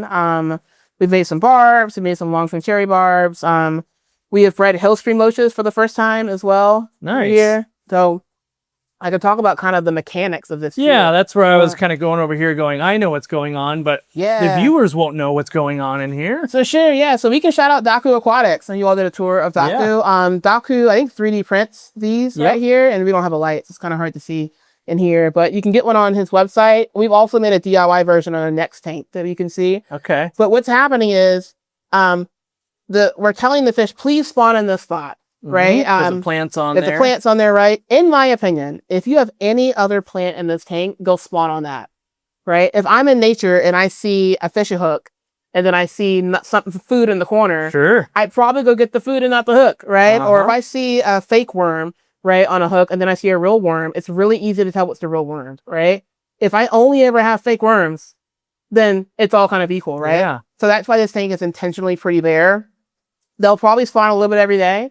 And so when they spawn, the goal is they'll spawn in the site. The uplift tube of the marina hang-on back, it's pulling that suction up from the bottom of that, and the eggs are landing on this hang on the back. And ideally, the fry rays out in there. We've done this with CPDs as well, and we have some fry in another box that we can show. But that is the goal. These are tricky for a couple of reasons. You have to switch out the insert that comes with the hang-on back and put in the foam filter. Even this course is nice because it won't clog. A couple fry are going to get through that. Right. And it's such a double-edged sword. I don't know, like, I think 30 PPI is kind of I probably have a little piece. Like something like your typical spike. This is like 30 PPI, right? Yeah. Where yours is, right, if we look side by side, right? Yep. That's the difference that we're talking about. Right there. So coarse sponge filter versus fine sponge filter, basically. Yeah, you make both now too, right? But coarse versus fine. That's tricky. Another thing that's tricky is how this is going too fast. keep them honest, right? And you can kind of see it's just about almost overflowing. These are designed to overflow out the front, right? So I'm not worried about it kind of leaking anywhere, but too much volume in here. Yes, the eggs are getting up, but the fryer and the eggs are getting disturbed. Not enough volume. I'm not going to get that uplift to get the eggs up. And because it's based on air, it depends on the water volume of your tank. It depends on the temperature outside. A million little factors. A million little factors. Yeah. And you can tinker with it every single day and you'll get a different result. But yeah, so we have that going on there. Doing that with longfin cherry bars here. Longfin cherry bars. And there, you can see they're holding a lot back there. They're pretty heavy. Some females heavy back there. This is just a single ram because we don't have good luck with rams in there. And here, I think we're growing out some fry in here. These just might be holding on. What you'll see in all these tanks is a phase of Daphnia or some kind of a live fish food in here. Just they'll culture in there, right? None of these fish are big enough to eat like a whole lot, like huge Daphnia. So they'll lay their eggs and they'll lay their babies. The babies get eaten. The ones that don't raise up and the cycle of life is going, right? It's kind of like what you do with live bears. And they can give birth to small babies and other fish can eat the babies. Yes, exactly. Yeah. And then you don't have to feed anymore, right? And you're kind of creating your own source in there, right? Here's a baby Hillstrom loach, actually. Oh, it's leaving. It's on that, right on the rock. Right on the rock. So gets sunlight from the window. Yeah, the natural sunlight. Yeah. Comes through there. So this is actually a good vantage point maybe to talk a little bit more about our water change system. This is the water change system, this window. Actually. And so you gotta see out the window that we garden a lot too. And so what we always did either was we cracked the door open and threw a hose out, or we cracked the window open, depending on the weather, right? And threw a hose out. Got tired of that. And so what I did was I put a 4x4, you can kind of see, in the ground back there. And I trenched out just some 3/4 inch PVC underground. Yeah. And it's running downhill on the other side of that. Put a couple of fittings on the hose. I'll run around and I'll show you. That's a good angle for you to see. But move my one of my water change buckets out the way. I actually just had to repair this because it's being outside. Yeah. It's always heating, cooling, it ages, right? And I looked out the window and it looked like a car wash out the window. No, I had a leak. But this is a quick connect fitting. They make them for garden hoses. Yeah. Attach this on with this little clamp right here. And I have a couple of hoses. I'll click them on and we're done. And it's flowing straight outside. I can pull this in. I can close the window. I'm afraid of mice getting in here, right? I'll stuff this with something. It's cold outside. I'll close the window. But then when I'm done, I just throw it back outside. So that's the newest innovation right there. So yeah, we have a ton of stuff going on around here.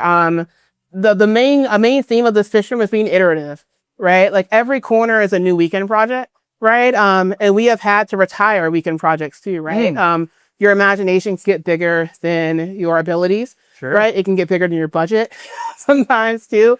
It can get bigger than like your want, right? Like you can grow so much, like I don't even want to do this anymore. Yeah, right? You start, pretty soon you got 10,000 convicts and you're questioning life decisions. Yes, absolutely, right? Yeah. And then nobody wants them. And like you try to go to the person that sold them to you and they're like, nah, I'll give them to you. Like, no, you won't. Yeah, you can't even give them away, right? Yeah. I think I saw a picture once of a bag of convicts with $1 taped to it, right? Like they get the $1. Yeah, you get the $1, That's you hilarious. get the bag, at the very least. So yeah, you want to check out the other room? Yeah, let's check the other room here.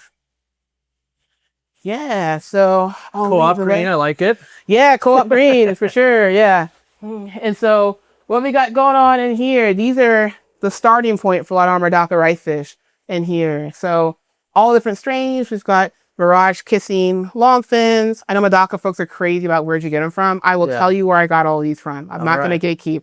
I don't know if they still have them. These came from Dan's. Sapphire rice fish. I got these from Daku Aquatics. These are Reckless instead of the Reckless Ulysses are a mix of Reckless and Ulysses. But they're just Reckless. Got these from a club auction. Can't help you there. These are the Reckless Ulysses. I got these from Valley Creek Aquatics. I think Tam's Rams also sells them, I believe. Red Emperor Murdoka, longfin. We saw some of the babies. You see that deeper color in the longer fins now to get that. Where'd you get those ones? Dan's fish. Yeah, I fell in love with those ones. Koi Madaka. I think I got these from Daku or Valley Creek, one or the other. Kuramekis, also either Daku or Valley Creek. And then the Yozakuras I got from Valley Creek. Those are a little prone to be sickly. I find sometimes Madaka rice fish will just drop dead. And you're like, what did I do? And nothing. You didn't do anything. Yeah. They're not meant to live that long. Down the bottom, we used to have Corydoras shrimp down there, and like anything on the bottom row, forgot about it, and you go to look, and you're like, I know I have a lot of Corydoras shrimp, and you have none because they're gone. What do the check marks mean? Oh yeah, the check marks. I think we were just like, did I water change it or not? Okay. And we just kept it going. I like to grow out my Cory fry in 10 gallons. All right. I know other folks are skilled at doing them in like a Dean style system or a Lowell style system, but I like to see them. I like to know they're there. I just haven't had the best luck in other systems. But I have some eggs actually, and I can kind of show you how I process them. Yeah. So the most important step. I'm glad you enjoy that because I thought no one was going to buy one. Stop wasting time. Yeah. Okay. How much is it, Corey? It's like, I want to say it was $6 or something like that. $6. Tap it on to your next order, right? Get to that $124.99, right? Tap it on. Get a free shirt, right? I'm wearing a free shirt right now, right? This is crucial. I can't tell you how many times I took a razor blade. I tried to take my finger. I tried to get a shrimp net and scooch it on the side, and I'm just bursting eggs, or I'm watching them fly all over the tank, right? It's such a pain. I can't even say enough about it. Just grab one, right? So first step here. Second step, I love these deli containers. Right. And I did not just eat a lot of takeout food, right? I bought these separate, right? I take a deli container. This one's actually not my favorite. It's got these holes in it. Here's a good example of one here. I think these are like 16 ounce, I want to say, deli containers. I'll take this, fill it up with water about to where it is right now. Take your eggs, dump them in there. And then I grab one of these nets I have here. Special net. I got these off Amazon. There are imitators. There is only one. All right. There is only one. I don't know how well you can see that mesh right there. It's soft. Yeah. Right? It's so soft, actually, that if I just put water on it dry, it won't flow through. I feel like I'm going to need that link because everyone's going to I'm going to find it. Hey, what's the one name? Yes, we will link it. 100 different ones. I need the one. We will link it, right? Okay. There is only one. I have bought what I thought was the same one. It is not the same one. All right. I wish I knew what kind of mesh this was, and I would make bed sheets out of this. Right? I love this mesh. It's so gentle on an egg, especially a freshly laid egg. It's so gentle. So I'll take it and I'll strain what I have there. I'll strain it off. I'll throw the eggs back in. I'll just kind of dump. You can just take it in, do one of those things, and they'll come right off. So you're doing water changes on them? Yeah, I do water changes on them. There's actually some that have hatched in here. I see them flying around in there. Yeah. You see that? A little baby. Stare by eggs right there. Yeah. Just flying around. Yep. Yeah, and we can dump some water. I'll actually show you. Yeah, we'll talk through it and I can show you how I do it. I'll fill the water back up just when they're eggs, and I do what I call giving them a bath. I'll bathe them. Okay. A little bit of hydrogen peroxide. Oh. Yeah, they're going to say how much? Squirt some in. Yeah, okay. I used to do the whole 6 drop things. It is immaterial. All right. Okay? Spend less time, have more fun. Squirt some in. If you need to, I'll count 1, 2. Something like that, right? Squirt it in. Let it sit. I'll go process the other eggs. 30 seconds. 45 seconds. You'll see it start to bubble. Like when you put hydrogen peroxide in a balloon and it bubbles, right? It's killing that bacteria. Hydrogen peroxide does not discriminate, though. It will kill any good bacteria, bad bacteria, right? So it's not great on a wound, right? So I'm not advising that. But if you're going to use it on your eggs, you'll see that kind of surface nastiness start to die off. That's where I find my fungus comes from. Okay. That initial kind of, it's just the naturalness of the tank that no longer has the ecosystem to support it. So it dies off. And it's dying off in a 16-ounce deli cup. Right. Right. And that's the part of the issue, right? Okay. That's why you may not have that issue if you're raising them in the tank or you put them in a hang-on back, right? Because it's still flowing through. I use the little tray system is what I'm doing with the eggs. So. Yeah, trays would work great, right, in there. So I'll do that. I'll bathe them. I'll dump all that water and hydrogen peroxide out. You could leave it, and there have been times where I have left it. I find that some species are sensitive to hydrogen peroxide. And so right before they hatch, what'll happen is I found them dead in the cup because there was that residual hydrogen peroxide. I think it'll eventually convert to oxygen, right? So it precipitates out, I believe. Yeah, and so that's why it's better. I don't use methylene blue. I'm so sorry to look to do. It's such a mess, right? Sure. I can't. I actually found I still got fungus, even with the mess, and I ruined my cup. When I was testing, I got the same results whether I use methylene blue or not. So yeah.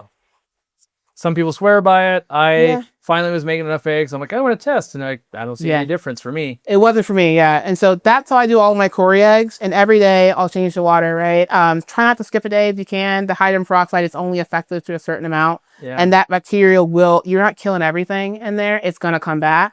And so just a little bit every day works. I keep mine aerated. I like to do that. This bar stays here. It's just a 3/4 inch PVC, 2 end caps. These are the valves you can get from the co-op, right? I got them turned on super low.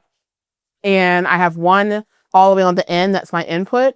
And that goes, if you can believe it, it goes down here. It goes under that mat, under the floor. And I think it's connected to that air pump. Somehow. Right. It's like a Walmart air pump. It's the best air pump I've ever had. I don't know. It's so powerful that it's actually powering tanks too. And it's powering this. So a little bit of air. And that's how I do my eggs. But I can show you some in here. I'd love to see it. So so let's dump a little water out. We'll be careful. A lot of questions when you do it. There's a lot in here. So while we're over here, perfect time to talk about this monstrosity. This is a Temu version of Dean's water change system. It's similar, right? It's inspired. So this is a new build we have in here, but it had a rough-in bathroom in it, and so it had plumbing in this area already, right? And this is where my toilet should have gone. Yeah. And actually, we thought about putting a toilet just in the middle of the room. Then you don't have to run upstairs. We thought about that, and then I have to clean another toilet, so it kind of counterweight out there. But I had the plumber. I said, "Hey man, can you tee off the hot and cold water?" And he's like, "What?" It's like, "Tee off the hot and cold water." So here's my cold here on the left. Nice. My hot. In the winter, we get some condensation. This is not doing a lot. Okay. It keeps falling down. Yeah. That's why that's all that's left on there. And it's the wrong size. But I'll turn on my hot and my cold. I learn a lot walking around the big box store, right? You don't know everything that exists. I had never heard of a washing machine hose, right? Yep. This is for like an old school washing machine. I used one of those in my first fish room to split off some hot water from my washing machine. There you go, right? Yeah. And there, so I'm using it here, right? But you have to like wire it backwards almost. No, what was I doing? I was going from one hot to two hots. I see, yeah. And so I had to like get weird adapters to go, how am I going to pull this off? And that makes good sense too, right? I originally, when I was designing the fish room, I was going to get a shower faucet thing. I still have it actually. It's kind of cost a pretty penny. I was going to use PEX and I was going to do it myself. And then I was walking around the store looking for PEX and I saw this and I said, way easier. Yeah. I'll take one of these. It kind of leaks a little bit. But it's, that's why I said we're still in the Temu version of these, right? You can see all the Teflon tape I put in there, right? Tape it again. It'll fix it one of these times. It kind of calcifies itself too over time. Leaks will stop themselves. Yes. Yeah, they can. Yeah, every plumber will tell you that, right? Yeah. Like it will stop itself eventually, right? And it's just a drop. It's not too bad. So I've got hot and cold mixing. I usually put both in full strengths. Okay. You can kind of tinker and try to make it a little warmer here or cooler. We're going to run out of hot water no matter what, right? Sure. So even if you think you got it right, I don't think it matters too much. We're not changing so much water at a time typically that it matters for us. I would do all this differently, but the way it is now is I have it coming off some PVC, coming to the elbow here, and then we have our first kind of introduction. So I can go to the left here, and I'm going into a reverse osmosis system, a 3-stage. This is where I start 1/4 inch. If I could go back, I would do, I think 3/4 inch to have it. You can do there. Yeah. You'll get this more water volume because this is a pretty big space. I can go there, or I can bypass this, right? And I can go down here. And this is feeding my main hose right here. Right. I'll take it. It's infamous fish hook, right? Everybody's having those breaking their hand. I haven't seen one of these. Oh, yeah. PVC with the nice valve. I like that. Super easy on the hands. Yeah. Yeah. I hadn't seen that yet. Yeah. It is directional. So you have to be careful. Okay. So the water has to flow, and there's an arrow on it. Okay. Yeah, it has to flow in that direction. I like that though. Yeah, the ones you get from the big box store that have like the little handout, they work great the first 2 turns. Yeah, then they get that sticky, almost like that. It makes that creak sound, like and you know you're about to break it, and then you just can't help it, right? I switched to one of these. When these break, I'm going to do the same. I'm going to switch to one of those as well. Yeah, really handy. It is slip on slip PVC. So make it something you like. Otherwise, we'll buy a new one. So this feeds my hose.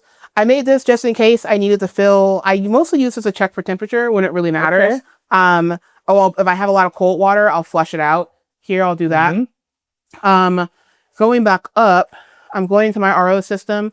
This is, I got this off Amazon. It's iSpring. I think I'm running maybe that same one. Really? Or I'm running an iSpring. I don't know if it's the exact same. I think it's 3-stage, but all 3 of mine are clear housing. Gotcha. Yeah. So this one, okay, is like, you might not even be able to get this exact one anymore. This is like the 6-year-old version. I'm sure they've improved since then.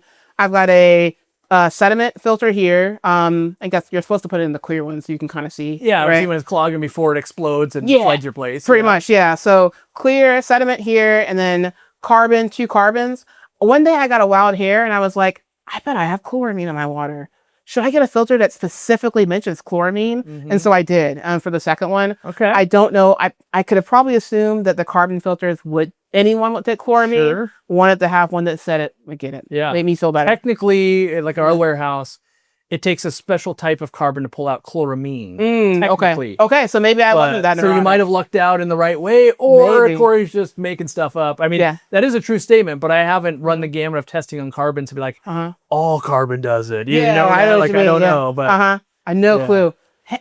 Hack here. Keep these with the system. Yeah. Don't even, I'm so guilty for like, you don't want to put that in a drawer you're going to forget about? I don't. I'm so guilty for, I'll remember where it is. Don't even, that's what this ledge is for. I know Dean has raised fish on ledges like this before, right? Yeah, he does maximize, but his fish room's the size of a thimble. So. That's true, right? This is what it's for. Hang them on here, right? So from here, I'm coming straight down. I'll use this to show you. Another decision. Do I want to do auto water change? That's on the left here, right? If you can, put a shutoff valve. Yep. You can never have too many. You can never have too many. Even these 1/4-inch ones that look like they won't work, they work pretty good for this amount of pressure. They will slow down the flow a lot. They will slow down the flow. The flow for sure. So right here, this goes to my auto water change system. This is, I can't remember the brand. It's the same one, Orbit. Yep. Orbit. These are solenoids. My first electrical thing. It's supposed to look this chaotic, so I didn't do too bad, right? I mean, mine looks the same way, so. Right. And so it's pretty simple. I couldn't find great instructions online. They all assume you already have a sprinkler system. Yeah. All the advice is how to replace, not how to install. So I'm not the best to tell you how to do that, but you will figure out a way.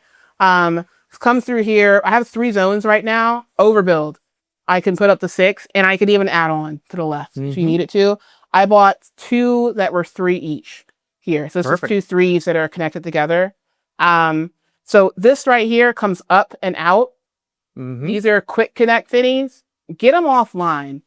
The big box. You'll save about $10,000. About $10,000. Yeah. It's not even an exaggeration. Oh, you want one in the store? $900. You want one online? $2. Yeah, $2 for 10. Yeah. Right. It's crazy how that works. It's so crazy, right? And so these go over. This is app controlled right here, and so I could come here and like fidget. I don't even know which number each one is. I only use my app. Only use the app. Right. The app is so good.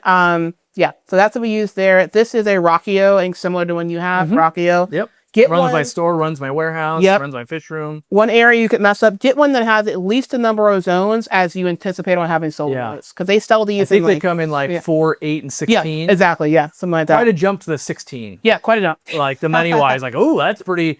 Yeah. You know, but like at the store, we end up using so many that it was worth it. Yeah, you kind of have to, right? And so that's what we've got here in the water change.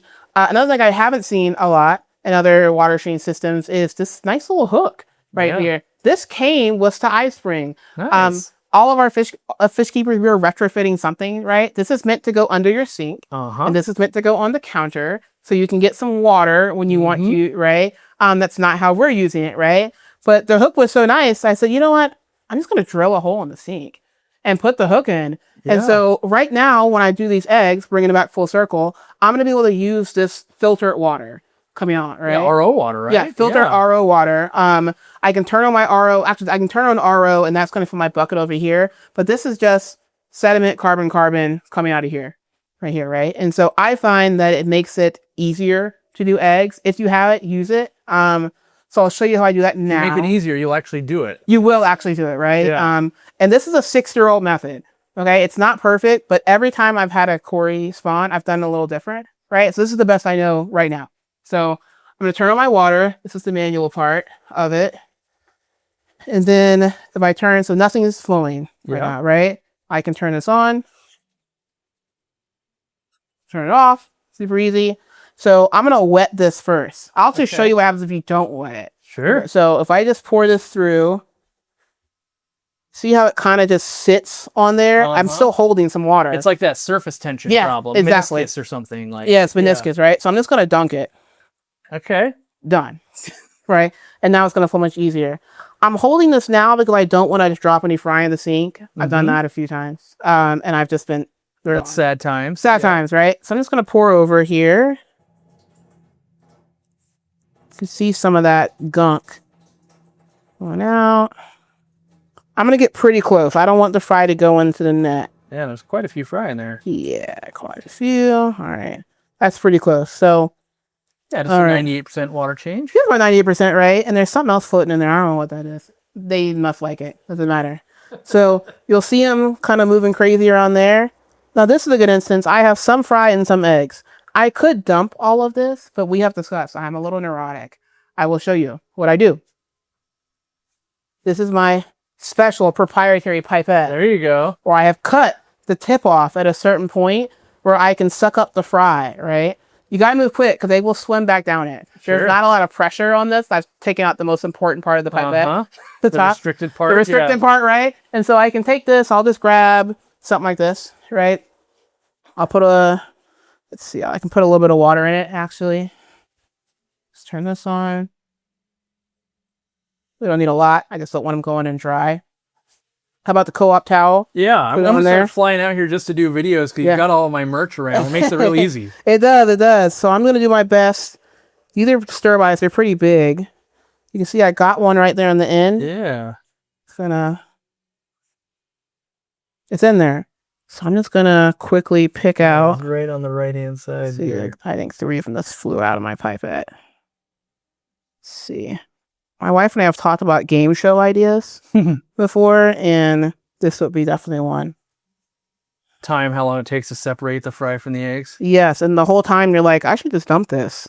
Why didn't I dump this? I should, and then, you're kind of What I find hilarious is on one hand, you spend all the time, and on the other hand, like, I'm too lazy to collect those eggs. Yes. Like, even though it would net out to be more fry and more eggs. There's no in between, right? If I'm going to do it, I'm doing it right. Exactly. Otherwise, I'm not doing it at all. I'm not doing it at all, right? I'm going to dump this in my 10-gallon right here. I've got a half terracotta pot in here.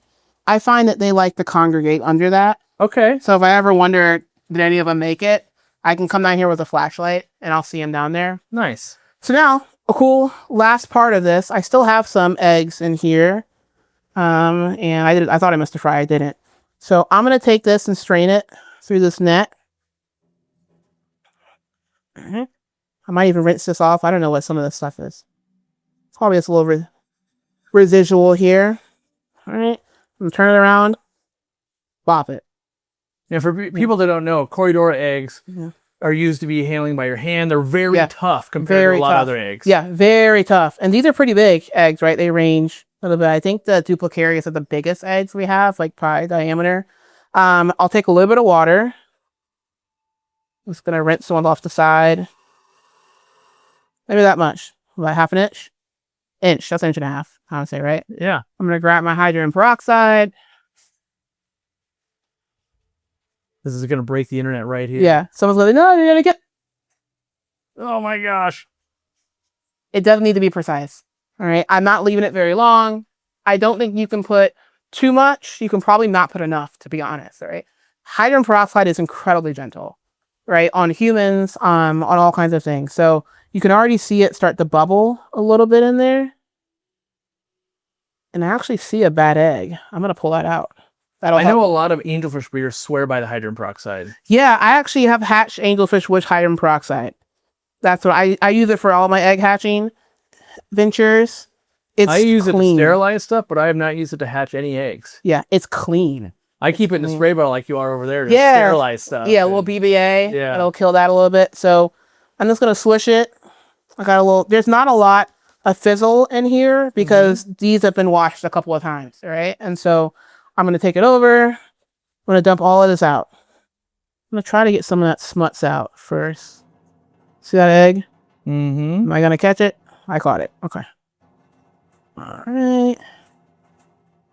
I'm going to let that bad egg go. That's a good way to sort those eggs like that, too. Yeah. Bop it back in.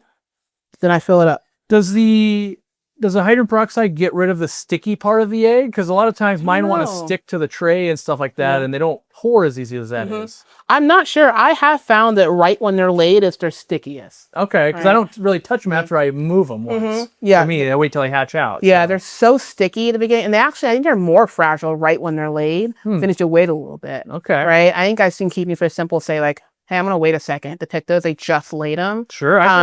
You know, forming up, I guess. Yeah, forming up a little bit. So I'll take this, label your cup. Because if you get lucky, you'll have more than one cup, right? And then it's lucky to get confused, right? I'll move them back over. Put them on this. I put a little piece of, this is just airline, a little piece of 1/4 inch. There's a muck. Like the rigid airline? Yeah, a little rigid airline. It's like a heat gun. Don't burn your finger. Yeah. You can just bend this, right, for this application, but practice doing it the right way. Has a little bit of weight too. Yeah, a little bit of weight. Yep. I've put stainless steel hooks on the bottom before too. You can do that. But yeah, that's what we do. Use some black cory eggs, but it's the same thing for all of them. And and to reiterate, you're saying you do that once a day or so? Once a day. Okay. Yeah. Once a day. And every time I go through, it is so vital if you can, make sure you get rid of white eggs. Right? I usually leave them right at first. Because even a bad egg looks like it looks bad. It could be bad. You're not sure. Depends on the fish. Depends on the fertilization. Leave them. The next day and the day after that, you'll know for sure. Try to separate them as you put them in. Try not to keep them in those clumps. As run them between my fingers if you can. But that's kind of it. So I have a question. Yeah. You've got day jobs. How many hours, maybe a day or a week, are you spending? Because we see the results. Yeah. But oftentimes, if rewind to before you were breeding like this, is that 50 hours a week? Is that 5 hours a week? People have no idea. So how you go to work, you come home. How much time do you spend here a day between you and your wife, roughly, would you guess? Yeah, so mostly evenings. We both have remote days, and that's helpful. You can come down and feed the fish a little bit more. You can run an auto water change while you're kind of in between meetings and such. But I would say this is our main hobby for sure. We're into gardening. We're into, other things, but this is our main thing we do. I would say every day, I would take it a weekly. I think you should average a part-time job. Okay. In a fish room like this. You should average probably 20 hours a week, right? When it's all said and done.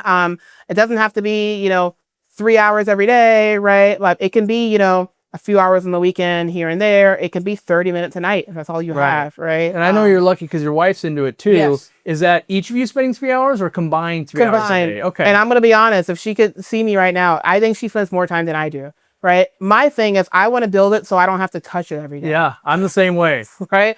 I want to make the air loop so I know it's not going to fail. Right. I want to do my water change system so I know if I press the button, it's not leaking. It's working. Right. She likes that tactile sense. Right. She wants to, that's why it's not Dean level we talked about. Right. Like she wants to get in there and gravel back. And that's joyful to her. Right. I do love gravel vacuuming myself. I don't like a wet sleeve, you know, it's not for me, right? I want to come and look at the tanks and enjoy the work we've done, right? But I think when we give talks about building a fish room, right? Build to what you do give talks? We do give talks. Awesome. Yeah, and we give talks all over the place.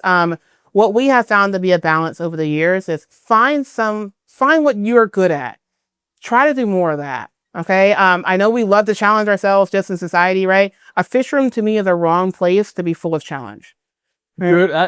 Taking care of animals like that, I could totally get behind that. Right. Yeah. I think keep fish you like, right? Like, for example, everyone says angelfish are so easy. Angelfish are really hard to me. Yeah. They're really hard. And so I have one pair because I want to prove to myself I can do it. But I would not be heartbroken if I'd never bred another angelfish again, right? So yeah, keep fish you like. Keep fish that are bringing something to your community, right? If you can find fish you haven't seen before, get them. Play with them, right? Spread them around, right? We're not obsessed with making money. Like I said, we thought a lot of like, should we open a fish store? Should we sell more online? And honestly, the fun for us is what we've been talking about. Nice. Well, thanks for having us. And now maybe we'll shoot another video about the crazy Daphnia section, all the live foods. But this video was already an hour and 45 minutes. So now they can tune in for a lesson on live foods. Yeah. Thanks, Corey. Appreciate it.